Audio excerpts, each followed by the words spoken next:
At dahil sa maliit na demand ng bumabiyahe papunta at palabas ng China at problema geopolitical sa agawan, pambubuli at pananakit sa nangyayari sa South China Sea, maraming mga international airlines sa buong mundo ang nagdesisyon na ikansila o bawasan ang kanilang mga flight sa bansang China. Maging ang ilan sa mga malalaki at kilalang airlines sa China ay nagdesisyon na rin na magbawas ng kanilang mga international flight routes dahil sa mababang demand ng mga pasahero bumabiyahe sa himpapawid. At noong October 11, isinapubliko ng bansang Poland na ang kanilang pambansang airlines na LOT Polish Airlines ay sinuspindi na rin ang direct flight mula Warsaw, Poland papuntang Beijing, China mula pa noong 2022 bago pa man magsimula ang panahon ng taglamig.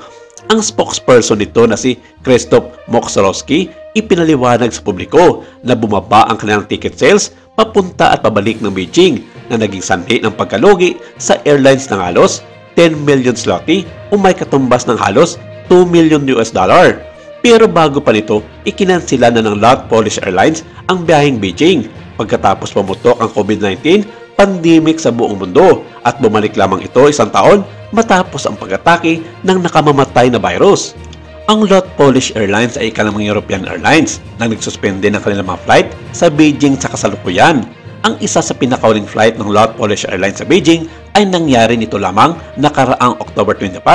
kung saan sinabi ng China na isa ito sa malaking kawalan sa kanilang aviation sectors. At sa mga nakaraang 3 buwan, 3 rin sa mga European Airlines ang huminto na rin sa pagbiyahe papuntang China o nagbawas ng numero ng kanilang mga flights dahil sinabi ng mga ito na naging mataas ang competition sa aviation market ng mundo at naging mahina ang sales ng mga ticket papunta at pabalik ng kanilang mga bansa mula Beijing, China. At sa huling bahagi ng buwan ng Setyembre nitong taon, ang Lufthansa na isa sa pinakamalaki at respetadong airline sa Europe nag-anunsyo sa publiko na ititigil na nila ang kanilang direct flight from Frankfurt, Germany papuntang Beijing, China sa darating ng buwan ng Nobyembre nitong taon. Sinabi ng tagapagsalita ng Lufthansa sa Frankfurt na nagdesisyon ang kumpanya na ikansela na ang kanilang flight sa nasabing ruta dahil sa isyong pang-ekonomiya.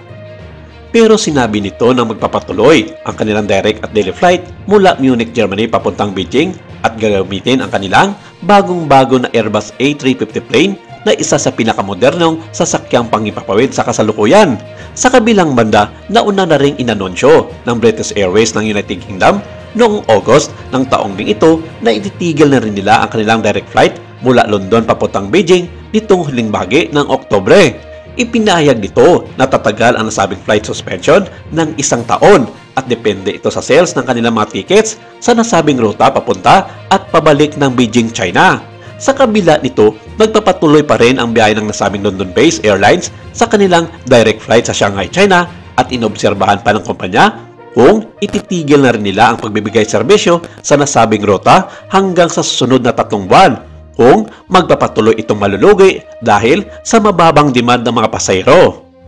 Bukod sa Europe, ilan din sa mga airlines sa Asia Pacific ang nag-adjust na rin ang kanilang number of flights papunta at pabalik ng mainland China. At noong September 10, ang AirAsia Philippines ay nagpayag na rin ng pagkansela ng kanilang mga flights sa Beijing dahil sa mababang demand ng mga pasahero. Sa halip, mag-focus na lang daw ang AirAsia Philippines sa Japanese market dahil sa mataas ang demand ng mga manlalakbay mula Japan papuntang Pilipinas, vice versa. At noong October 12, naglabas ng statement ang Tourism Department ng Pilipinas na ini-encourage nila ang lahat ng mga local airlines na mag-ship sa ibang mga ruta sa Asia at kalimutan na ang mainland China dahil sa mababang demand ng mga manlalakbay. Ang pangkalahatang mahinang demand sa mga pasahero na bumabiyahe sa China ay bunsod ni mano ng pinagsamang mabagal na pag-usad ng ekonomiya ng China at ang tuloy-tuloy na tensyon na nangyayari sa South China Sea na isa sa mga dahilan kung bakit hindi naging maganda sa operasyon ng nasabing airline company.